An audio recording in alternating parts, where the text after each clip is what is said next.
Ready to go live? Welcome everyone to the August 2024 Finance and Performance Meeting. Welcome to everyone watching on live stream, and we'll commence by asking you all to stand for the council prayer.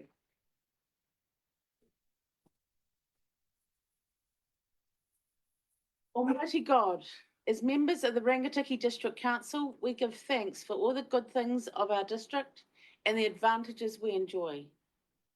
We pray that you will give us wisdom and guidance as we conduct the affairs of this meeting. We pray for all the communities and the district we represent. Help us to be fair and honest in our discussions, and help us to work together in unity for the welfare of all your people. Amen.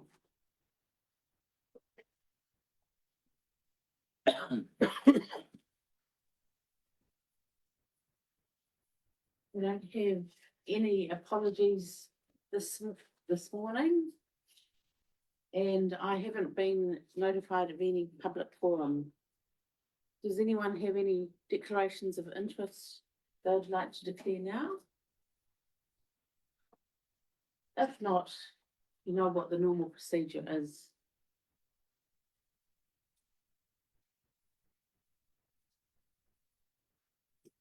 We can confirm that the order of business is as per our order paper. And we'll move to confirmation of minutes, item 6.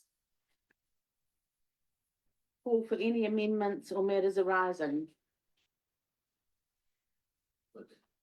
Yes. Page 6, I think I was there in attendance. Thank you. I'm not coming for the next one.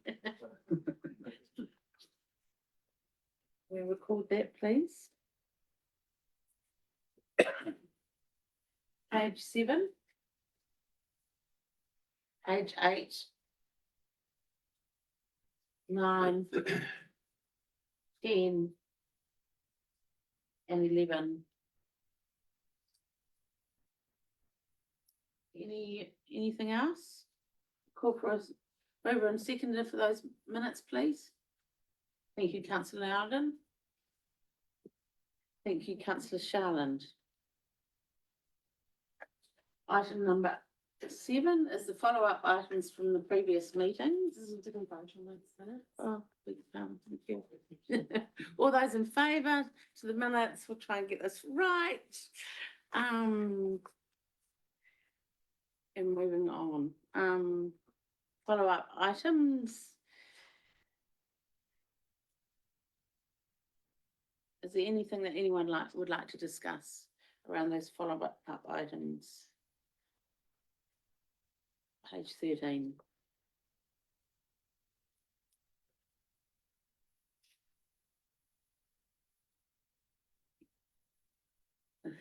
It's not strictly within the follow-up items, but an action I think that we will require.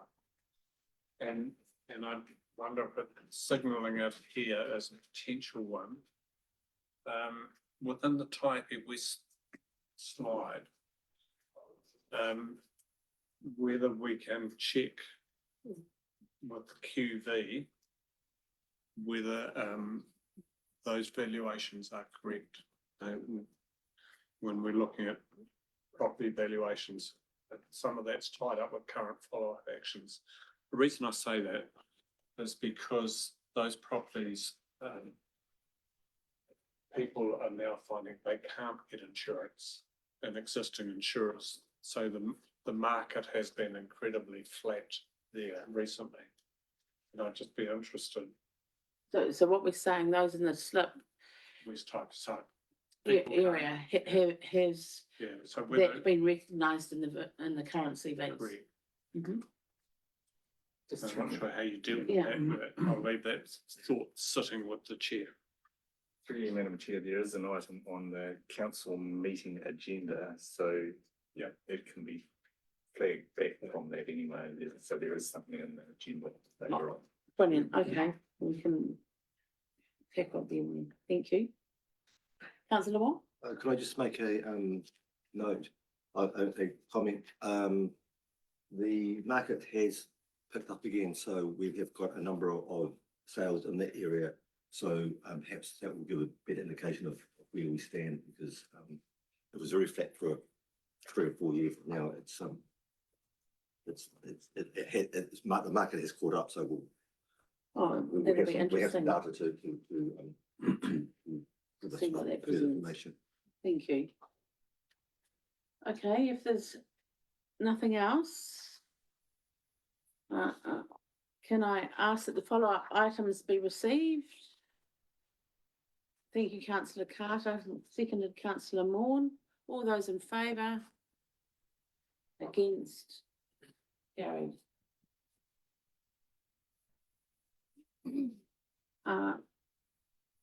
I have a verbal report I'm going to talk to this morning. Morning, everyone. It's been a really busy couple of weeks for me. Started with a holiday. We drove down the west coast, passing only 2 tourist buses and what felt like 20 cars the whole way.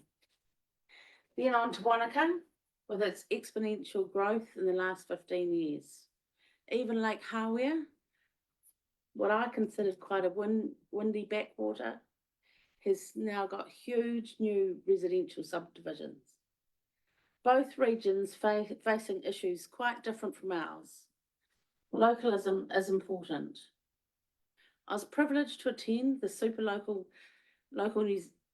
Government New Zealand conference in Wellington, where I believe that 800 participants brought in over $1 million revenue into the city. Yet the conference centre is considered by our Prime Minister a nice to have. So while it was fantastic to hear from the ministers directly, the Prime Minister's stance was very reminiscent of being told off at boarding school. If working together is the answer to the country's big problems, I don't think it's happening anytime soon. The 4 well-beings will be removed from legislation, and we are to be benchmarked, performance benchmarked. I assume that as the statement of service report in front of us today will be scorecarded across the country. The PM is strong on limiting the nice to haves. Should that include getting our town halls open or even rebuilding council chambers? I'm certain I've come away with little more certainty.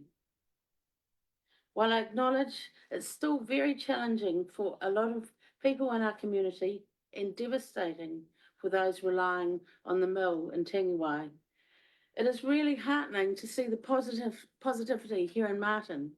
It's great to see some of our predominant buildings painted and the number of new commercial buildings being built along Wellington Road. And I can't forget to mention some exciting new businesses in Hunterville. Finally, in our order papers today, we are reporting on the full year as our financial year ends 30th of June. I'd like to extend a thank you to the CEO and his staff for all their commitment and effort over the last year to make Rangitikei a better place to call home. Today we farewell Dave Toombs, our GM Corporate Services. Thank you, Dave, for all your explanation, and we wish you well in the next chapter of your life on an island paradise.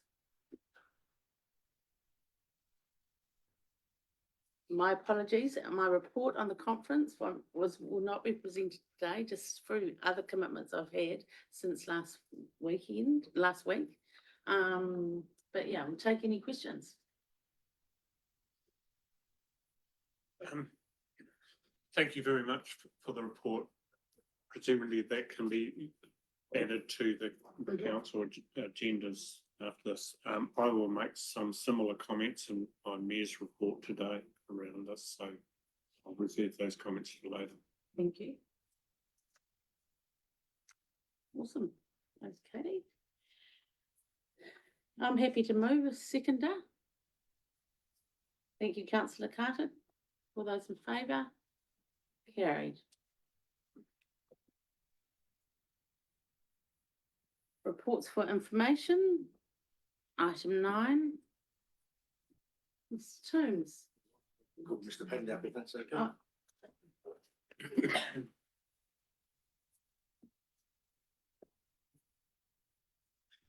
Oh. Good morning. Thank you, Madam Chairperson, for the opportunity, and good morning to council. Dave has given me the dubious honour of presenting the results for the year ended 30th of June 2024. They are as tabled, and I invite any questions. Yeah, sorry, I don't want to I dominate should point here. out too, sorry, that they are preliminary results subject to audit, which will happen over the next 3 or 4 weeks. Under group financial summary reports and the internal financial costs.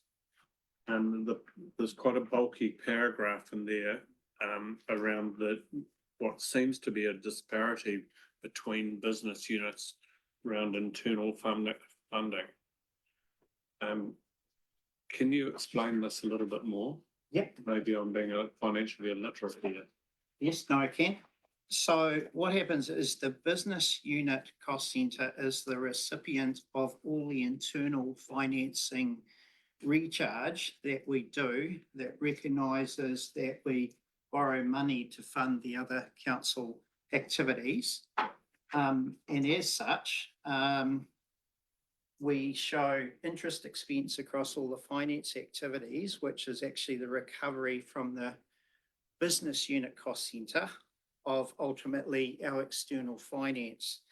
There is a difference in the actuals and budgets brought about by the fact that the budgets assumed a different interest rate and a different borrowing position, bearing in mind they came from the long-term plan of 3 years ago rather than the current one. So in essence, our true finance cost is at the whole of business level. That's our true external financing, and our internal financing nets off. Does that So- explain it? Yeah, further to that, so the rate in which we set that cost, I think is halfway between the cost to us and the money that we receive. Yep. So what you're saying is that balance was redirected from the last plan rather than current position. So there must be some winners and losers. Is that where So bearing in mind, as I say, that the actual recovery nets off at the whole of council level. Yeah. And what we actually show in there is a favourable result at the BU level because we are recovering more internal finance than what the original long-term plan assumed. Yeah. And a higher expense position at the relevant council activities for the same reason, that there's higher level of interest. Okay. Does that then mean that you have to go back and rebalance individual sections internally? For what purpose? So, for instance, if you had one section, whether it was roading or consenting or whatever, does it mean that there's a change internal to their budgets? So at an internal level, yes, there would be, because the interest will be higher. But at the total whole of council, it all nets off to just a total external interest position. So, but yes, at a lower level, where certainly the activity relative to the original long-term plan would show a difference if we compare it to now, given those interest rate changes. But we wouldn't go, Dave, turn to you, but we wouldn't go back and rebalance anything, would we? That's the rebalancing question that I was heading to. They're generally more rebalanced at long-term plan. Yeah. And in between, we kind of, to a large extent, use the long-term plan budget. So when it comes to year 3 of a long-term plan, which is the one under review now, there is a chance that the internal finance cost budgets and actuals are more out of whack than in years 1 and 2 of an LTP, yeah. Okay, okay. That doesn't make any difference to any ratepayers, it's just internal I'm stuff. happy that I now fully understand. Thank you. I mean, anybody else has anything on it? Page 19, the comment on other revenue around the swimming pool costs. We know what that actually related to. Yep, so that's the recovery. We actually charge the entity that's mining the swimming pools. We basically recharge back to them all of the electricity and costs, so some of those internal costs. And they pay that back to us, and it's just, we've changed obviously the position from when we did the original budget, that money is now accounted for as revenue as opposed to just a contra expense. Okay. Why have you not just made it a contra expense? Sorry. Why we needed it off? Yeah. Right. No? As an income stream, there's no, we could do either or. Okay, right, thank you. Councillor Moore. I'm just looking at the full year result and that way, go back to the start. Page 17. Indeed. Yeah. Yeah, with 520,000 variance on budget. Just looking through them, I see the main ones are rubbish and recycling and sewage and stormwater. Why have we got that so wrong? I was ready for your question. These- Oh, yeah, that makes sense. Okay, so there, that 520 you referred to, there are a whole bunch of different things that make that up. And with the council's blessing, I can step through those one by one, or Thank you. if Yeah. you would like. Okay, so let's start at the top then and look at, because you've got to actually look at the revenue and expenses in isolation and bring things together. So let me try and do that for you. So if we look at our total revenue position, we are 737,000 favourable to our plan. There's three contributing factors to that. The first is the fact that we got a windfall from those vested assets valuations of last month for 1.6 million. Then offsetting that, we've got other revenues, which are made up of two things predominantly, the wastewater that you refer to, and actually regulatory fees. So those two items together, regulatory fees are 362K unfavourable to plan, and wastewater is 448,000 unfavourable to plan in terms of other revenue. We break that down a little bit further, dealing firstly with the regulatory fees. Our building consents revenue is 266,000 unfavourable to plan, and that's made up of two things. It's made up of one, that our volume year on year has dropped by 131,000, consistent with what we're hearing in the market, that whole building obviously is suppressed. And the second part, there's a budget variation. I think the budget was a little bit ambitious, that it had growth built in of 134,000, which obviously in the context of where our economy is, that was probably hard to chase. The second element, the resource consents, is also 105K unfavourable to plan. And whilst the actual resource consent revenue is absolutely flat year on year, the budget again had assumed growth in there, and that's 105K unfavourable. Wastewater is the other component of other revenue. It's 448K unfavourable. Arno and I have had a look at that, and we're going back to have a close look because we suspect, perhaps Arno, I'll get you to talk to this one if you wouldn't mind. There is a suspicion that our actual, in terms of the level of rubbish that is going through the waste transfer stations year on year, it's about consistent, but the revenue growth that we were expecting to see as a result of the increase in charges earlier in the year has not eventuated, and there's a question as to why. And we're not sure if it's a problem actually at the gate, And so one of the things that we're looking at, or hoping will address that situation, is the fact that we've now put in the weigh bridges in some of those critical sites. And so there'll be less subjectivity about what people are perhaps being charged at the gate. I can, How Madam funny Chair, is if that? I may. Thank you.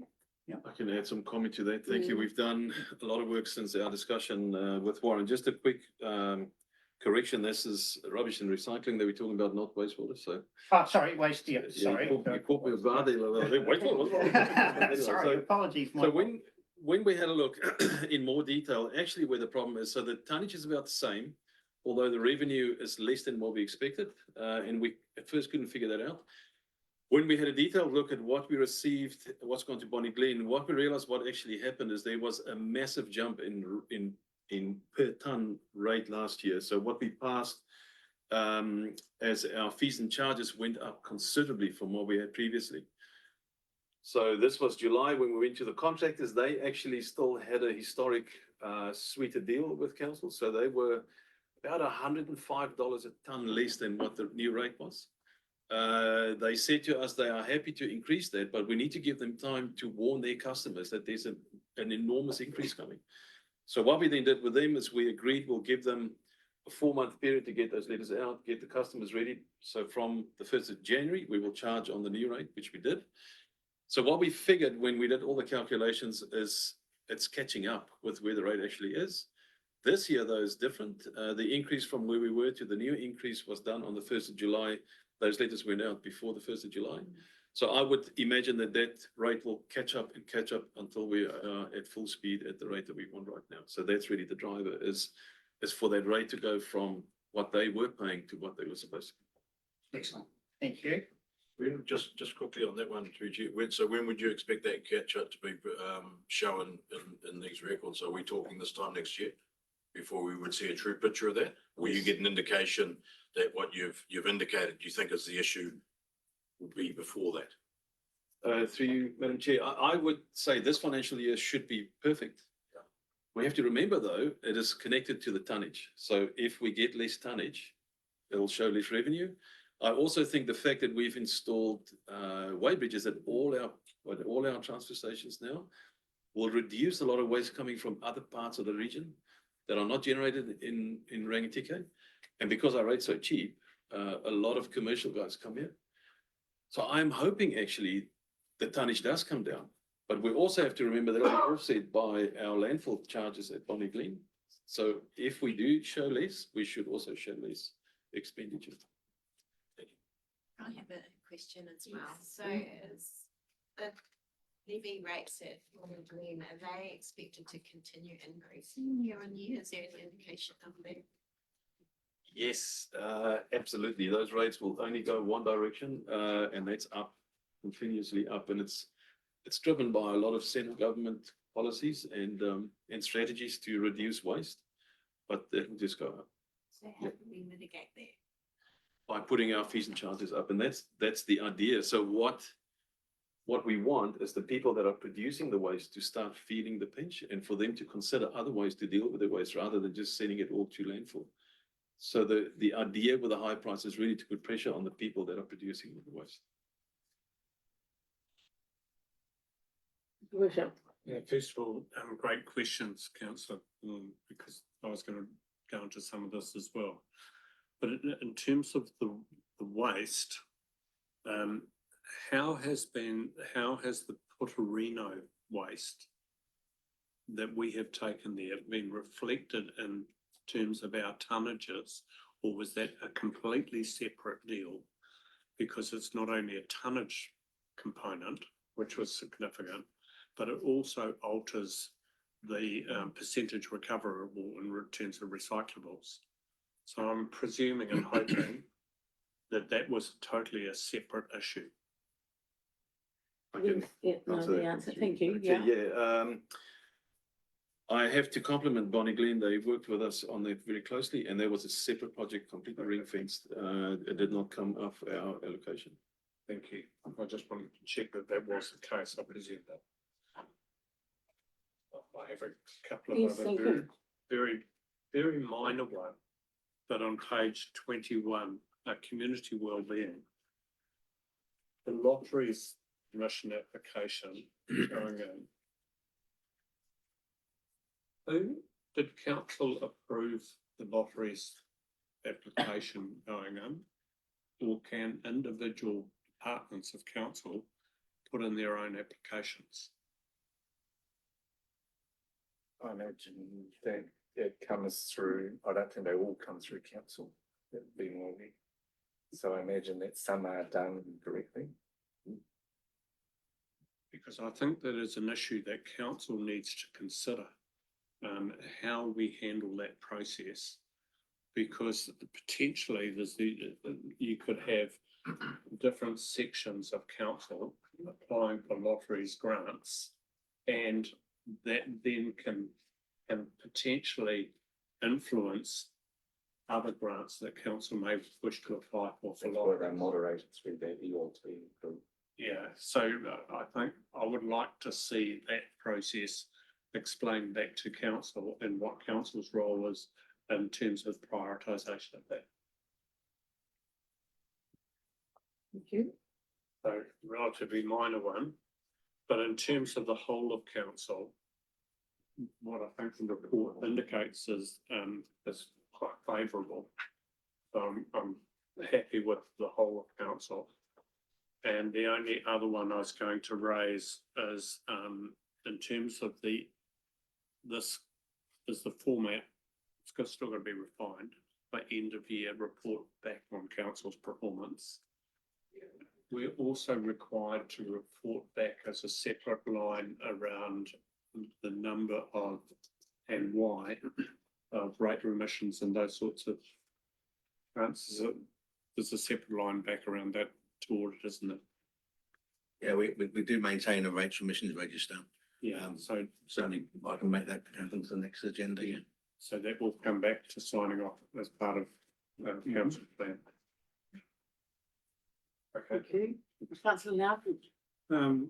The chair, I know you said that there's quite a few outside providers, people outside the Rangitikei coming into the Rangitikei and dumping their waste because it's favourable terms. Is there any ability to take advantage of that, or is it a disadvantage to Rangitikei to have them coming in and dumping here? Madam Chair, that's a good question. Yes, well, first of all, we suspect that is the case. We can't quantify it at the moment because it's impossible to distinguish between the first step of getting there, of trying to stop that from happening are the weighbridges. What we can do is once the weighbridges are in, and what I'd like to investigate is if you are a registered ratepayer in the district, we could potentially give you a tag or some form of identification that will give you, when you get there, a special rate. So in other words, if you're from outside the district and you don't have the special tag, then you pay a much higher rate. And the much higher rate will be aligned with all our neighbours. And we are about $150 a tonne less than all our neighbours at the moment. So it is attractive to commercial users to drive the extra distance to make use of the cheaper rates. But once we have a measured way in and out, we can consider options that will allow us to distinguish between our communities and outside. Yeah, just to comment on that, the process will always be fraught with risk because people will have some way of saying that we are local.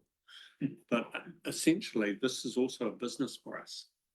So if we can take in waste and make a profit by doing so, it is a business line in our budgets. So long, but the trap is, once we go over 9,000 tonne, 8,000 tonne, we then move to a different rate. So keeping under that 8,000 tonne is an advantage to us. And it's been a tonnage that has been dropping over time. So originally it was set up at 10,000 tonne. Anyway, yeah, so we'll check those limits and be sure we stay away from them. Yeah, but it is a business for that. all said and done. Point, councillor Carter. Through you, Madam Chair. To Arno, with raising the prices for the dumping fees, and you're saying it's encouraging people to take alternative methods of what they dump or recycle, have you got concerns about how much gets taken down to the river? Is there Absolutely. a problem on the Village Bridge at the moment? Yes, yeah, absolutely. Fly tipping will become a much bigger issue, there's no doubt. We have to remember though, these policies are not driven by us. These policies are passed on to us. But it will definitely cause it. Councillor Wilson? Just quietly sitting with a wide smile on the face, because this conversation in its entirety has been around the council table for probably the last 2 trienniums. So, and I think it's a good conversation, but the conversation hasn't changed in the last 6 years. So if we are going to take an action, we do need to have a look at what that action might be, but also have a full understanding of what the reactions may be.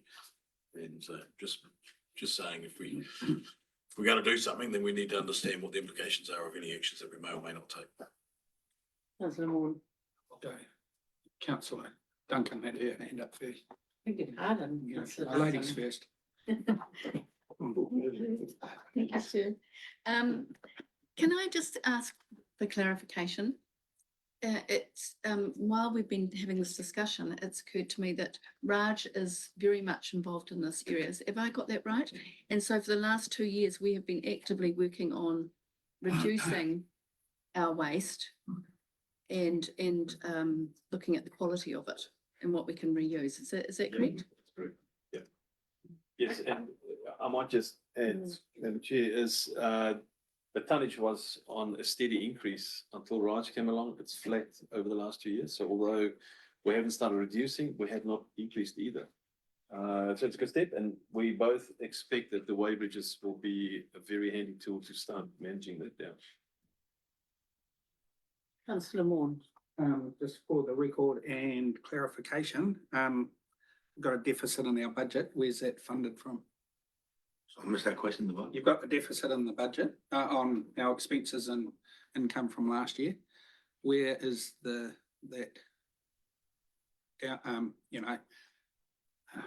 difference funded from? Funded, yeah. Okay, what you're looking at on page 17, the whole of council results, that's a combination of cash and non-cash variances. A more useful document, which will come out in the annual report, is the cash flow statement, which puts that into a cash perspective. And that shows there the difference in operating cash and the difference in capital cash. There's lots of moving parts to that. But what you're looking at on page 17, there's a whole bunch of non-cash stuff in there. But essentially, any cash variance will be debt funded. Or it may be a timing difference which catches up. There's some of these variances here in OPEX in particular is because we haven't spent money, project money, or we haven't received better off money, and that'll flow through to next year. So it's a bit simplistic just to look at the bottom line and say that that's debt funded.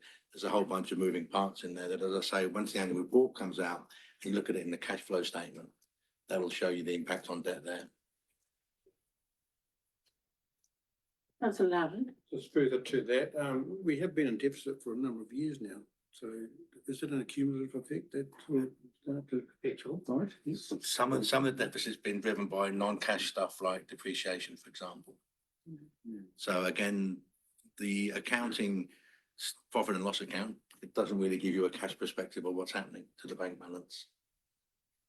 And again, some of our debt might not be as high as it should be because maybe some of our capital programs not being spent. So it's really a bit simplistic just to look at a bottom line and draw a conclusion from that. You've got to look at the moving parts. Thank you, Councillor Jones.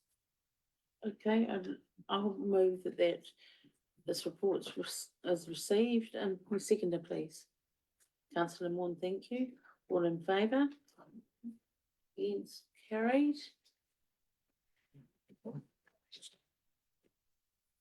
And on to item 9.2, fee waivers update, page 27. So Tomes. I'll just take questions. It's a report on what fee waivers we've given, and as the mayor alluded to earlier, next month there will be a rate commission one in a similar vein to this. Thank you. Any questions? Can I then have, Can I just Yes. ask through you, Madam Chair?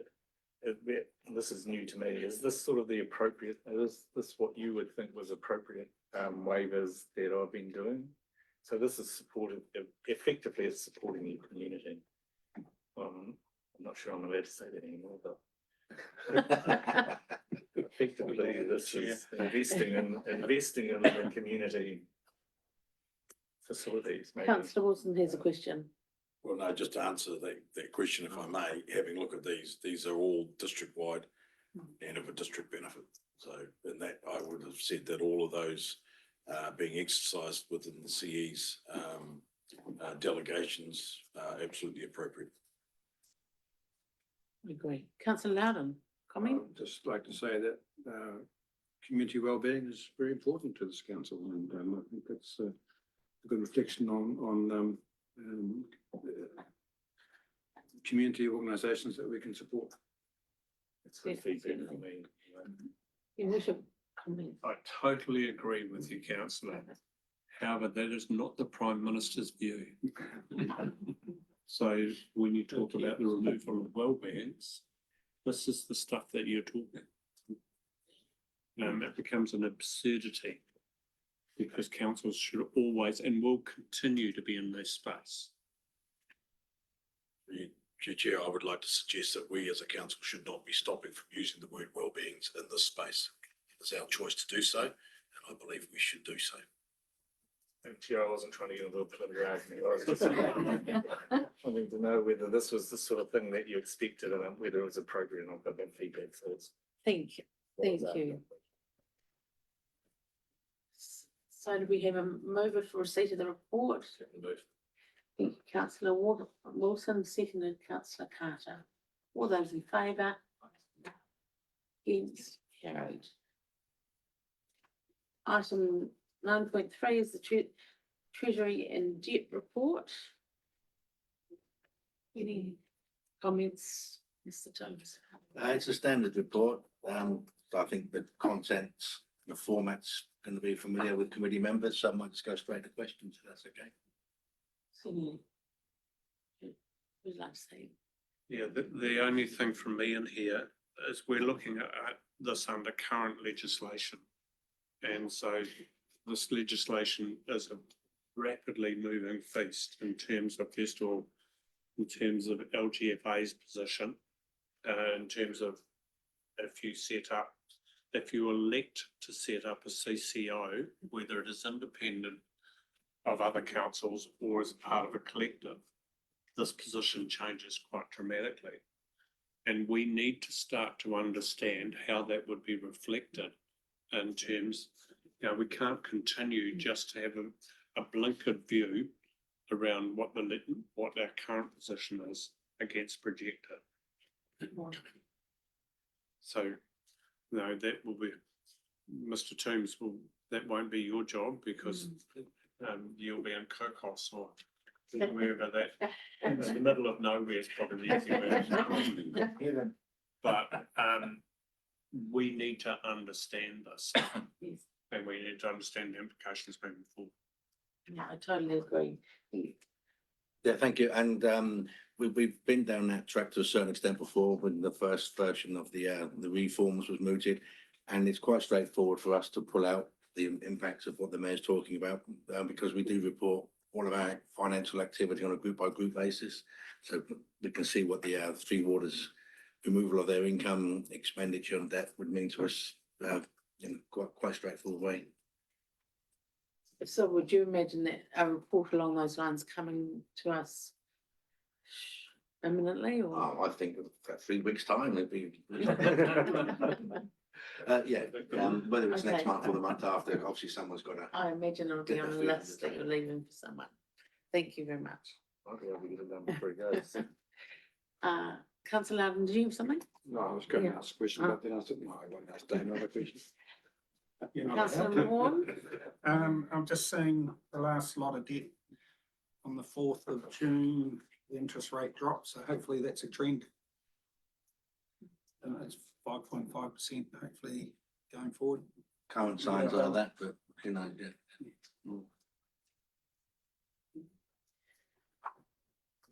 Okay.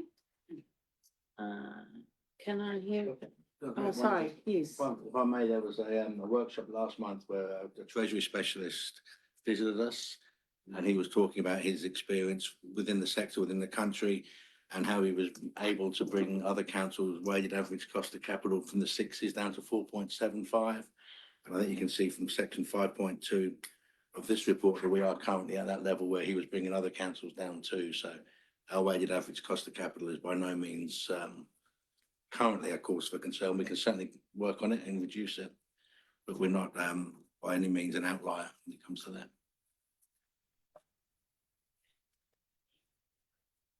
Do we have a mover for receipt of that report? Thank you, councillor Sharden, seconded councillor Wong. All those in favour? Against, carried. And then we move to the QV report. Everybody wants to step up. Okay. Thank you. Chair. Councillors. Mayor. So the report is presented as is. And are there any questions? So just clarification, sometimes we see the sales, is that a different report from this? Right, oh, thank you. Yeah. The sales one comes every quarter. Right, This is the thank monthly you. QV Thank you one, very yeah. much, yeah. Your worship? Yeah, no, it just raised the issue earlier over the West Taihape slide, and I'd be very interested to know, you know, whether the impacts within that slide lie. I know it's going to be difficult. Yeah, I made a QV note to also go has been back. through the routine cycle. But I'm seeing anomalies there where properties literally can't be sold. It'll be interesting to get some, Just through you, Madam Chair, I think what councillor Wong was saying is probably the biggest indicator is the properties on there that have sold may give you an indication as to what people are prepared to pay. Yeah, it depends on where that mesh block is. You know, where that mesh block is taken.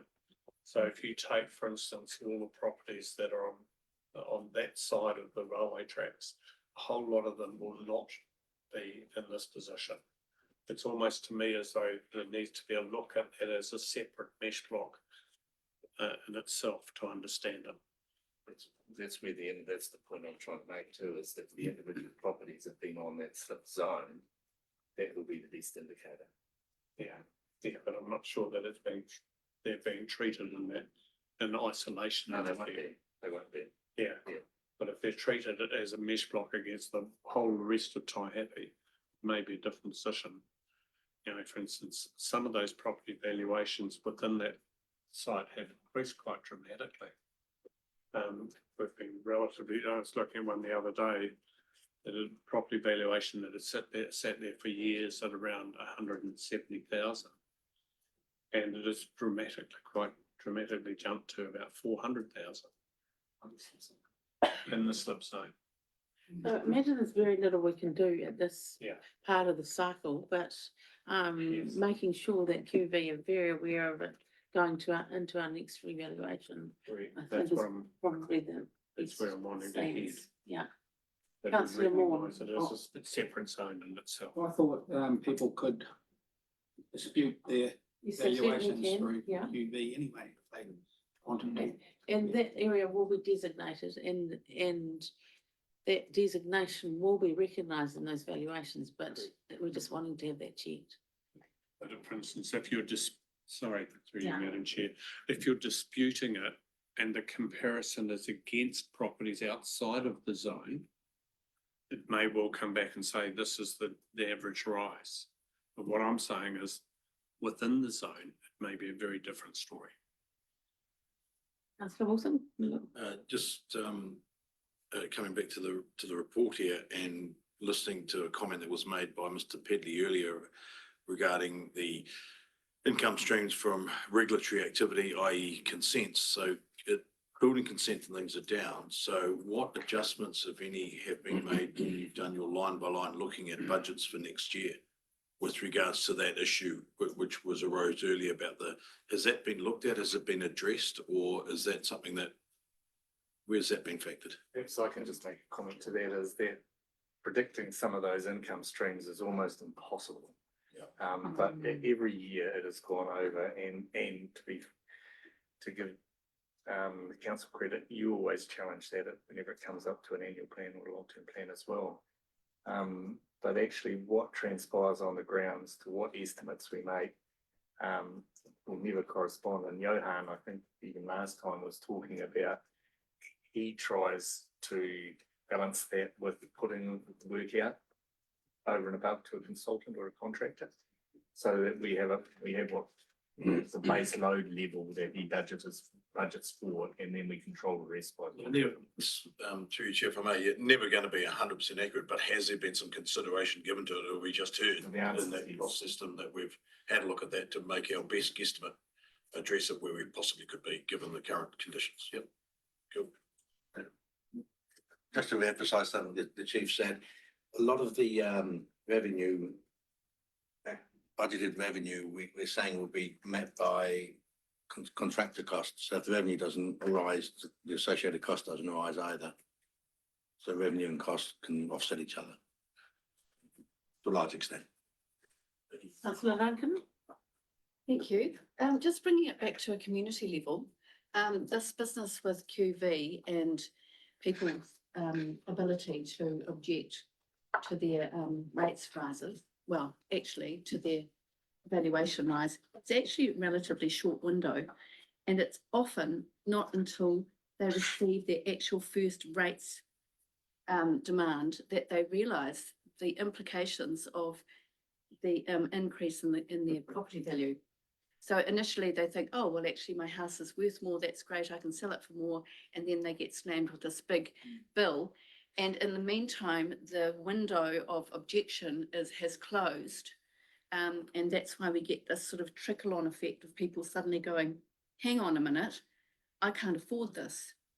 So what, from a council perspective, what can we do to take that message to QV, if any? Well, there's nothing, they're operating under legislation that they're required to operate under. So we can't influence that except for having very strong communication around the process and people learning this is the process. The process has been like that for a long time. Yeah, your worship. The chair is absolutely right. But for instance, I came across a case that was gravely wrong. I raised that directly with QV and said, this is the situation. The person was not in the position to be able to appeal. And to me, there was a very, very strong argument. And to the credit of QV, they came back up, looked at that property, changed it, and it was picked up in our rating change. I'm not going to go into the details of which property was, where it was, but Simon actually did alter it out of cycle. It is possible, but would be the only time that I've ever had struck in local government where it had happened. That's no wrong. Just to circle back to the Taipi West zone. Though this is the QV point, it is a very big concern of people with property in Taipi, and I think his worship for bringing this up, but it probably needs a more investigation at a different level as well. So Yeah. that will obviously not the Yeah. thank you. Thanks for keeping it at the forefront of our minds.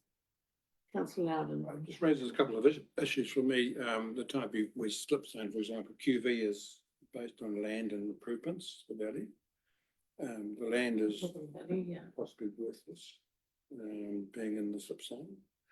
Well, I think if things are trading, it's probably Is not really sort of worthless, yeah. any concern that, or anything that council can suggest to QV that the land is in a slip zone and they're worthless? It's a little bit like a flood zone. You take your choice whether you be there or not.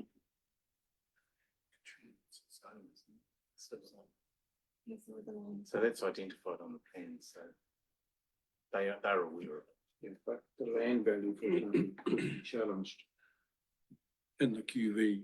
Well, I think it challenges both though. If the land value is down in a slip zone, then generally the capital value may be down because of the desire to purchase it. What I'm saying, is the land value the appropriate value for that land? It's exactly the question I'm raising. Because you can take the house off. That's your improvement, that's your problem here. Councillor Wilson?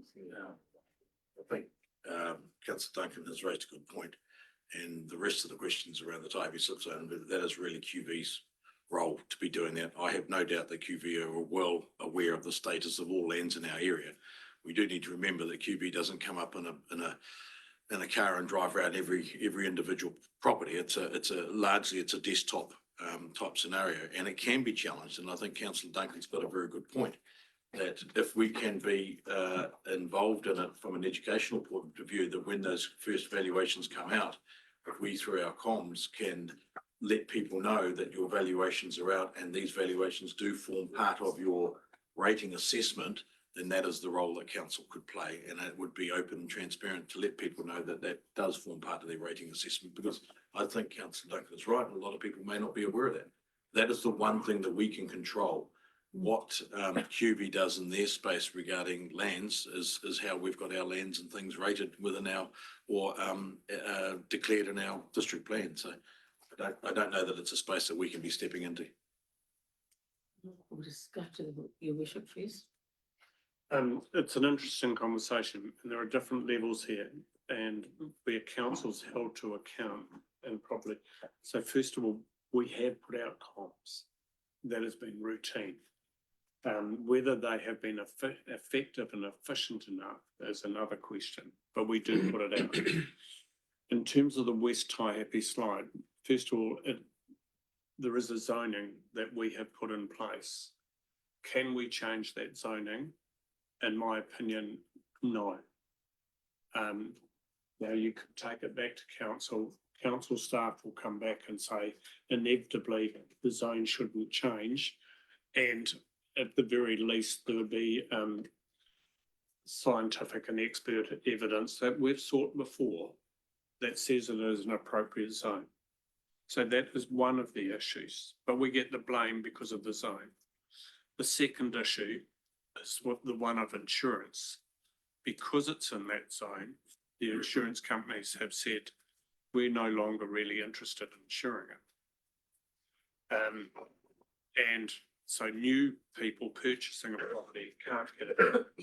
But now the insurance groups have gone a step further and said, for those people holding existing insurance, when the cycle of insurance has come round for renewal, they are now saying more often than not, we will no longer continue to insure.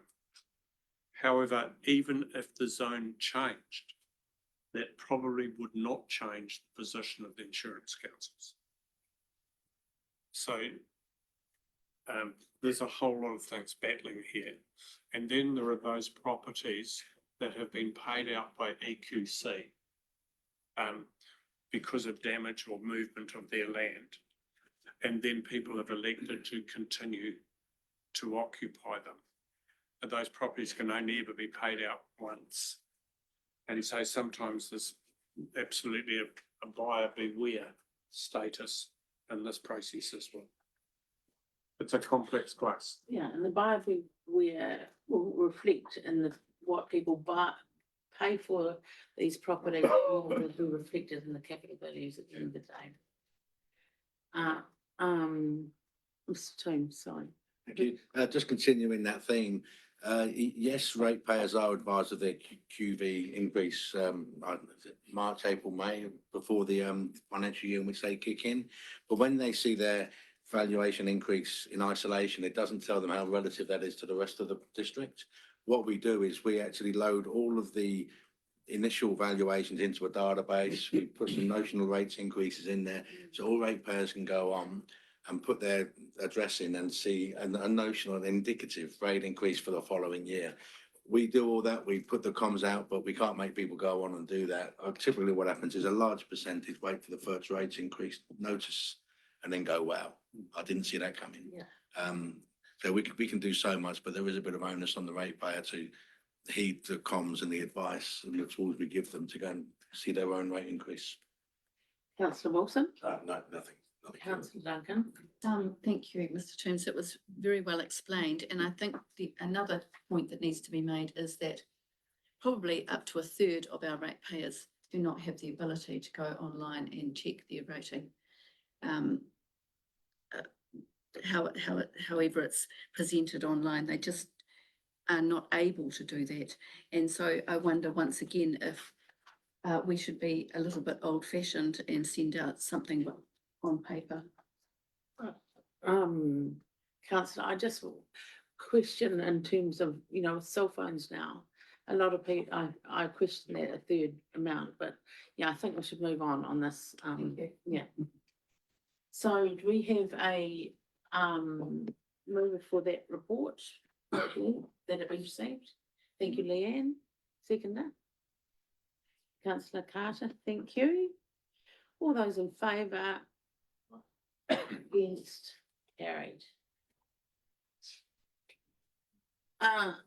Item 9.5, which is page 36, which is the LGFA report.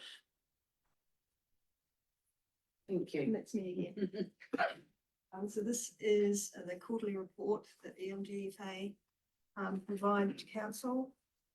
And it's provided for general information purposes. Any questions?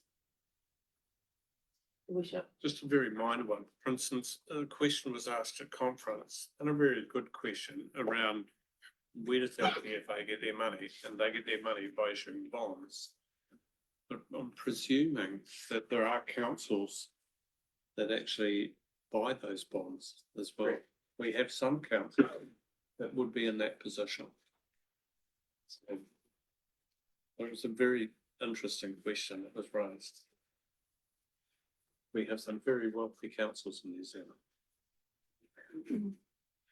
Very, very few of them, but there are some wealthy councils that would be buying bonds.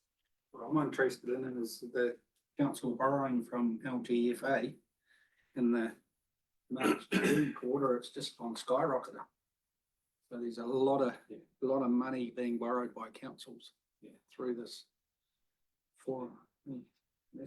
Absolutely dramatic, because of A, earthquake prone buildings, B, because of new compliance and So has the government got something to do with that?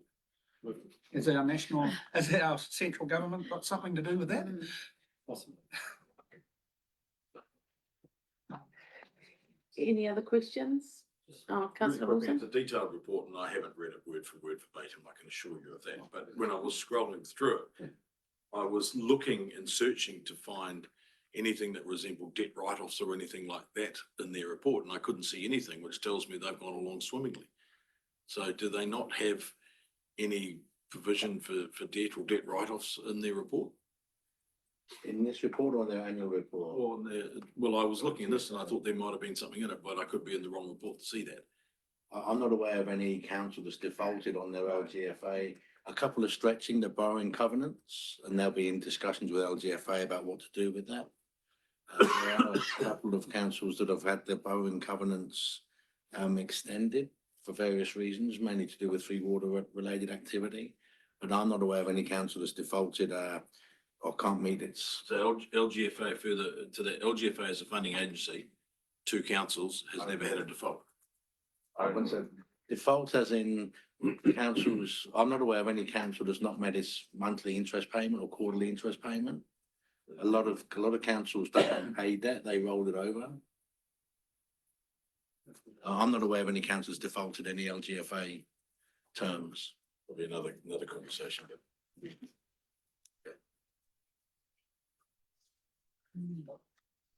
Councillor Loudon, Through sorry. you, Oh, Madam, sorry, you have someone else.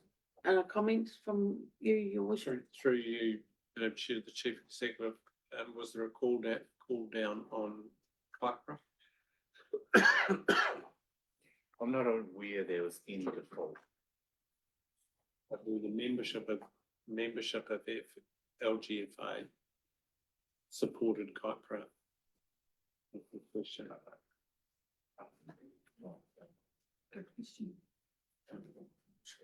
Councillor Loudon. I was going to say that LGFA is a A rating, and so it's highly rated and probably weather storms. Sort of that major banks are A minus, so they sit below LGFA. Remote Kangor is AAA. Interesting comment, yeah. Okay, do we have a mover that the LGFA general information report be received? Your worship, seconder please, councillor Maughan, all those in favour? Against, carried. And then moving to item 9.6, the statement of service performance. So provision end of year report, July 23 to June 24, page 54. Welcome, Chan, to the table. Thank you. So the purpose of this report is to present our end of year results towards our performance targets. Do just note these results may be subject to change throughout the audit process. I will take it largely as read, but just highlight that we achieved 33 of our performance targets, and that couple of areas that we've done well in is customer rating of our library facilities, which has increased from last year, resulting in actually meeting the target this year, along with throughout the year we have improved in our response and completion times for noise control callouts, which means end of the year we actually meet the target after not meeting it in our mid-year report. Happy to take any questions. Any questions, councillor, your worship? Yeah, this is a big one, and it's probably my hobby horse as much as anything, roading. So what I'm seeing is a deterioration of our roading over time. And what we are starting to see are the red flags.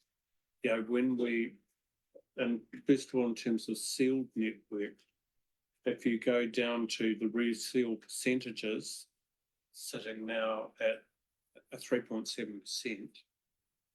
It was only a handful of years ago that we were resealing our network in excess of 9 per year. That will absolutely bite us in the proverbial in the future. It will take 2 or 3 years to show up in terms of damage. But that is a very, very significant drop. And the other one, in terms of the unsealed network, the only real measure there is the amount of metal that you put on it. What is not measured is the quality of the network. So you can have a road with huge gouges in it where the subsurface has collapsed, and you can put metal on it, a tonnage of metal, and it means nothing. And I am seeing roads, you know, and I've gone on previously about the watershed in Paunui, but there are others that are literally undrivable in a car. And we're going to see more and more of this. And when the Prime Minister goes on and says, you know, Three Waters has been a failing infrastructure that failed in the 1970s and from there on in. But our roads 5 years ago, 10 years ago, were in very, very good condition. They're certainly not now. And that's a national issue. It's not just our issue, but that's where we're heading. I'm not sure if it's, something we should be addressing at this meeting, but, so at what stage do we put up some sort of signage that there should be better safety, you know, care if you're not in a four-wheel drive vehicle or something on some of our roads? I absolutely agree. If we, How do we address that? if we have a road that is in a state that is no longer suitable for a car, we should be signposting it. As a health and safety thing as much as anything else. And we have that responsibility, and some districts do it. And we have some some roads within our district that are signposted as not, for instance, not suitable for truck and trailers. Yes. You know, if you go up, you know, past Mangaweka, you'll see a road on the left-hand side that has that signage on it. Right. Is that something we can add to your list? I'll give a reply to that. It's, I think it's not as simple. We have people that drive around and scout and look at the whole neighborhood all the time. They do this for a living, and I'm sure that they would raise the flag. We just have to be careful not to go on one farmer's view or a person that use it and then keep that as that's how the road is today. So it might have been like that for a while, but potentially has been fixed. I would think that amongst all of the asset management and all the checks that we do, if a road is that bad, that they would do something, that they would either put a signage up or repair it, but not just leave it like that. That would be my thought. I will go back to them though. I'll make the commitment to go back to them and just ask if they are aware of any roads that are there. And if they are, we'll bring back a list of where they are and how we plan to deal with them, either with signage or with repair. Thank you. Councillor A Loudon? couple of questions around road safety. The first one is just what are environmental issues? Is that something with ice or road safety here? Environmental issues, two questions related to environmental issues. Page 57, roading. Anna might be better off answering any questions. What does that mean? Sort of, is that road design? Is that road, state of the road? I would have to look at the detail, councillor, but I would suspect that would be driving conditions that cause the problem rather than crashing into a slip or something like that. I think that was just really bad conditions. Subsequent to that, just from what the mayor says, is our roading network health related to the increase in our safety number of crashes in the roads? Is there any link that you can associate with that? That's a very tricky question, a good question. From our perspective, it's more driver behavior than road conditions. Although we have to all take on board what Mayor Andy is saying, that the gap between the money that's spent and the money that we can afford on the roads and the maintenance required by the road, the gap's growing. And you would expect that it would have an effect on the network as a whole. How much of that contributes to the accident or the unfortunate injuries, I'm not sure if that can be quantified, but. Is that relative to understanding that whether crashes have resulted from poor road maintenance, whether that's something that we could make NZTA aware of as part of our applications? Yeah, absolutely. I'll go and have a look at those records. So between the police and the roading team, they spend a lot of time to try and identify what the problem was. We'll go back and have a look at those, and if there is something like that, we'll report it. Councillor Moore? On that, accidents one, it's a bit subjective because I see there's, 6 there that involved a bit of, I don't know, booze or dope or whatever, and excessive speed, we can't control that, surely. And then the environmental one, if it is weather, and then the 5 that ride motorbikes, well, they ride motorbikes at their own risk, but I think, you know, it's a bit harsh to say they get a red dot because there's half of those where, I guess, outside of council's control, so, you know, so it's all subjective, some of those things as well. Yeah. But I agree, it could be linked to road maintenance, but that's another measure in its own box, so, yeah, and that's well behind. Your worship, you want to comment? I sit on the regional road and any accident that is attributed to road conditions is reported directly back to the authority concerned. So it's not, we don't have to go search for it. It's part of routine process. You know, there's a coroner's report on all fatalities. And so that information is fed back. Councillor Wong. Just to get another stick to beat, I know with. The percentage of road seal network, the forecast for next year is 6%, so it's increasing. Yeah, the cost of resealing has gone up, and I don't recall much of an increase in our budget to reseal roads. So is this, is there is this a realistic target that we will achieve this, or is this something we're hoping that might happen? Thank you, Madam Chair. At the last LTP, we actually adjusted that target down. At the time, we had a long and detailed discussion. We proposed 5%. We ended up on 6%. 6% is not achievable at all. We will not ever get to 6% again. At the moment, the price of reseeding is going up much faster than what we can keep up or NDTA can keep up with. So the 6% is not realistic. Through you, Madam Chair, we've had $5 million removed from our budgets over the next 3-year period. This period we're entering into now, no way in hell we're going to come anywhere close to that. And the cost of road cones now forms around about 35% of the cost of doing the work.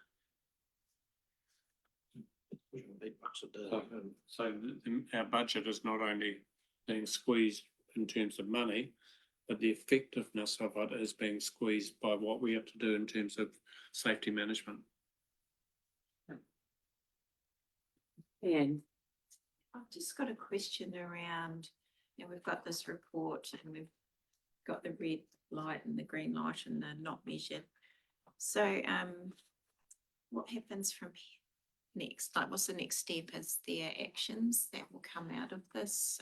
Do the performance measures remain for the next or this current year that we're in, or are they altered according? Yeah, I'm just trying to understand what happens now. So the performance measures are set in the LTP. So I believe there might be a couple that have changed and so will be different next year that we'll be reporting on. But for the most part, we didn't adjust many of them. So they'll be largely the same performance measures for the next 3 years. So does this, and like the results, sorry. So the results from this, how do we improve on that? And is there, yeah, that's what I'm looking for. We know what's happening. How do we improve on our performance?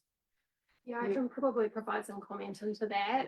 So these measures are reviewed and looked at by ELT. So each of those ELT members goes away and looks at, are there things that could be improved in the results that aren't being met? Are there things that just we have no control over? But where there are areas for improvement, we look at making changes. So an example in the Gordon's area was the survey from Te Raupuahi Ka.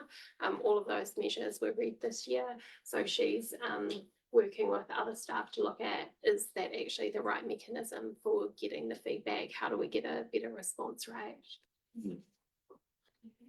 Councillor Wilson. Just to say, and correct me if I'm wrong, but these are our measures.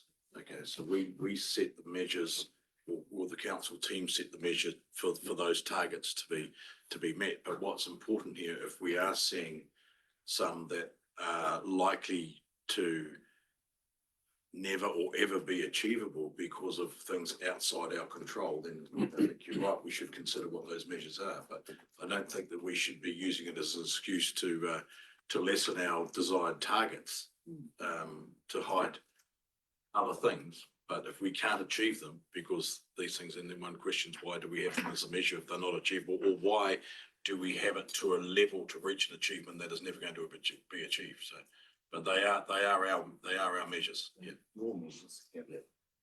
You set them. Kiwija. We give advice. It's not always followed. Team measures, for example. But yeah, just to remind everybody, these are our standards that we set for the overall performance, yeah. Yes. However, having said that, a lot of these are set also by the regional council and government. So, you know, if they're completely set by us, we could say, we're not worried about E. coli. We're not referring to water ones, which are a standard measure, but many of the other That's ones the are point. ours. Yeah. And you just have to bear in mind that the government has signalled that at the end of this year in December, there will be a whole lot of new standards released by government post our LTP processes that we will need to comply with. So there's a moving thing here. Sorry, I've had too much to say. And for me, I guess the, page 58 around a completion of our capital program. Not being able to meet that target has implications in a lot of areas for our council. So, yeah, we just have to keep powering on to try and reach those targets. Councillor Loudon.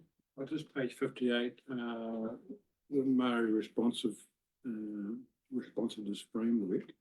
There's a 50% satisfaction of governance and relationships, which has come down from 80%. How are council going to address that, particularly in mind that Maori Awards up for discussion? I can just explain the results a little bit more. So our response rate wasn't particularly high, and within the responses that we received, a lot of the responses were, half of the responses were happy or very happy, while the other half were I don't know or neutral. So it's the I don't know and neutral results that brought us down, making the percentage look worse than what it might actually be. Okay.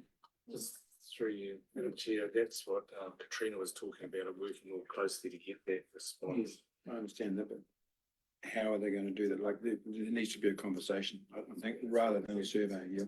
Yeah, I can probably provide some more comment through you, Madam Chair, is that Ms Gordon has actually been doing a lot of work with the committee directly in terms of reviewing the terms of reference that have just been updated, and through our new mana whenua role that we're recruiting, is going to be working on that as well. More questions? Then we have a mover and a seconder for that report, please. Councillor Wilson, Councillor Sharland. All those in favour? Against? Carried.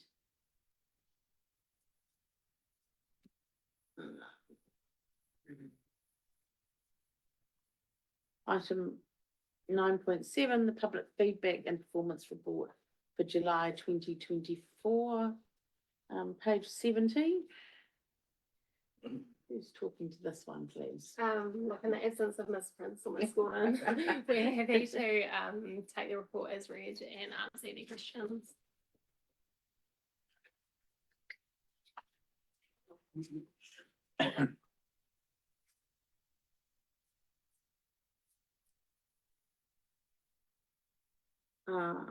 Thank you, Helen, sorry.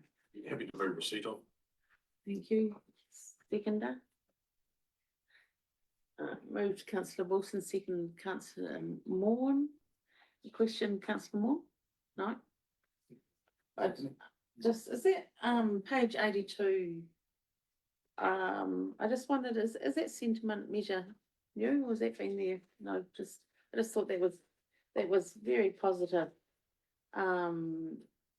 measure off Facebook. And good to see. I think you're very lucky with the operator you've got in that particular area, and it's sort of even the messages that probably people don't want to hear are treated reasonably well. For sure. Thank you, Ben, for that. Yeah. Any other questions? Moved and seconded the report, so all those in favour? Against, carried. We can call the meeting to a close. It's closed. Councillor Wong. This has been our group manager of finance, his last meeting. I just made a comment because especially after the treasurer advisor came and after his very technical spiel, that interest rates of councils was 4.65%, and yet we've achieved 4.75%. And I think that is a glowing testimony to the work that he and his team have done. It makes me question whether we actually need to pay this advisor or not.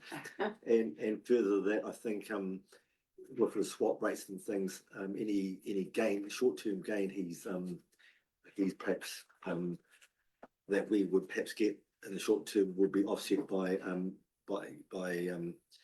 costs in the future, because the banks that offer this aren't doing it for the good of their heart, they're doing it to make money. So they're saying, well, we give you this now, but we're gonna make on the long term, because that's how the market works. And I think it's just about, it's definitely a testimony, and I will miss our man over there, despite his grouchiness sometimes. Questions perhaps he doesn't want us to ask, or we should know if we read our stuff properly. So thank you. Thank you. Thank you.